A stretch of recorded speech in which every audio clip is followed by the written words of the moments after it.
Bonjour à tous. Aujourd'hui, je vous propose de démarrer une série d'un nouveau genre. Jusqu'à présent, je m'étais focalisé sur l'histoire de chaque civilisation prise séparément. Là, je vais vous mettre dans la peau d'un voyageur qui parcourt le monde à une date bien précise.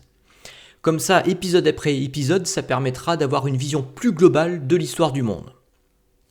Je compte sur vous pour me dire si ça vous plaît ou pas, pour savoir si je continue dans cette voie, sachant que de toute façon ça ne remet pas en cause la série sur la Renaissance qui est prévue. Ce premier épisode se déroule en 2230 avant Jésus-Christ, une époque qui autorise déjà de beaux voyages dans l'Ancien Monde. Pour ce grand voyage qui nous attend, je vais vous mettre dans la peau d'un habitant du pays de Punt, qui assiste à l'arrivée d'une expédition égyptienne. Les Égyptiens viennent chercher par chez vous de la myrrhe et de l'encens qui poussent sur la côte chaude et aride, de l'ivoire, des plumes d'autruche et des peaux de fauve qu'on vient chasser dans les vallées tropicales du sud-ouest. Ils vous proposent de venir chez eux pour être présentés à leur pharaon. C'est un voyage de 1800 km sur la mer Rouge qui vous attend et qui va durer une vingtaine de jours. Vous atteignez finalement Memphis, la capitale de l'Égypte, qui est alors gouvernée par Pépi II, le dernier grand pharaon de l'Ancien Empire. Non loin de là, son tombeau pyramide situé à Saqqara est déjà bien avancé. On est en train d'y écrire les fameux textes des pyramides, destinés à lui assurer une protection dans l'au-delà. Le pays est alors en paix depuis 4 siècles, comme si le temps s'était arrêté. Mais les difficultés dynastiques ont fini par accroître le pouvoir des gouverneurs de province, et la corruption est devenue endémique. Vous êtes en train d'assister aux dernières décennies de l'Ancien Empire.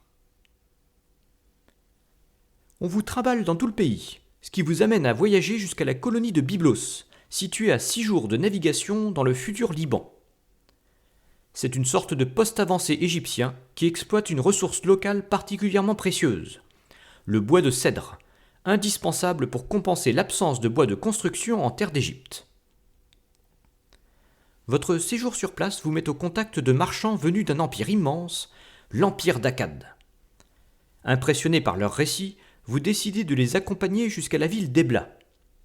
C'est une cité très ancienne qui fut conquise par l'empereur Sargon il y a une 60aine d'années.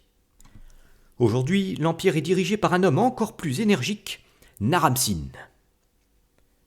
Vous décidez de voir de plus près la capitale de cet empire et vous redescendez lentement l'Euphrate avec vos amis marchands.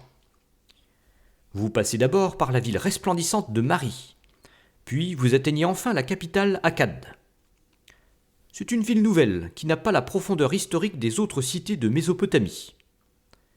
Vous découvrez très vite que le véritable cœur culturel de l'Empire se trouve plus au sud, dans la région habitée par les Sumériens. Après Kish, on atteint le sanctuaire religieux de Nippur, puis la ville d'Uruk, qui fut la première ville du monde et qui a déjà plus de 1000 ans d'histoire. Et enfin Our, qui est sur le point de reprendre le flambeau. On sent d'ailleurs dans cette région une colère sourde face à la domination akkadienne, qui n'est contenue qu'au prix de terribles répressions de la part de l'armée. Il en va de même dans le pays élamite, plus à l'est, centré sur la ville de Suse, qui possède une identité tout aussi ancienne.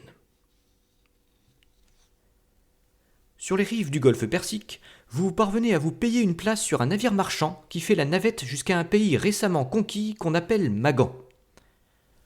On y trouve des mines de cuivre et d'autres métaux précieux qui viennent enrichir les palais de Mésopotamie.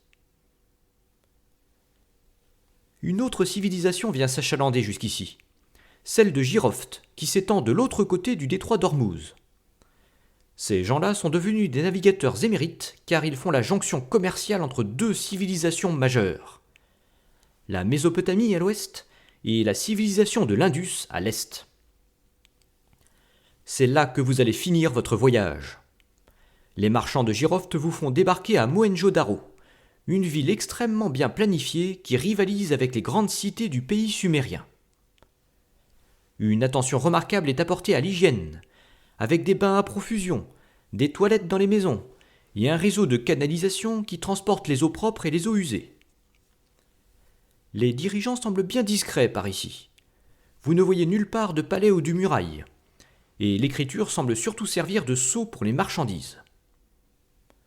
Quelqu'un est pourtant parvenu à imposer une standardisation sur cette région immense, Mais comme vous ne parvenez pas à comprendre ces gens, vous n'en saurez pas davantage.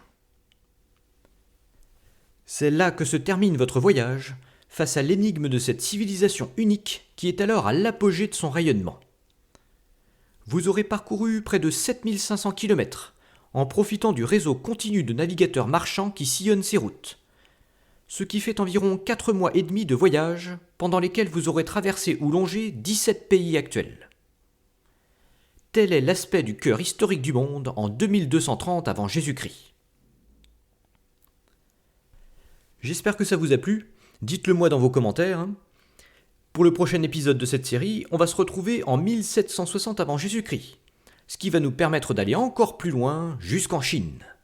À très vite.